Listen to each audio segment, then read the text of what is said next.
કચ્છ જિલ્લાના માંડવી તાલુકામાં પણ એક શિક્ષિકા 3 વર્ષથી ગેરહાજર। શિરવા ગામની પ્રાથમિક શાળાની નીતા પટેલ નામની શિક્ષિકા 3 વર્ષથી શાળાએ ફરક્યા નથી। વાલીઓએ અનેકવાર શિક્ષણ વિભાગને રજૂઆત કરી છતાં પરિણામ શૂન્ય છે। આ તરફ બનાસકાંઠાના વાવ તાલુકાની ઉચપા પ્રાથમિક શાળાના શિક્ષક દર્શન પટેલને બરતરફ કરાયા। 2 વર્ષથી તેઓ ગેરહાજર છે।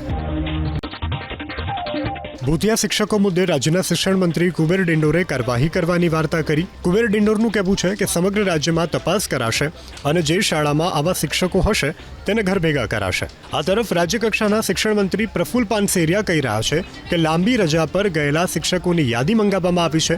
સોમવાર સુધી કાર્યવાહી કરાશે।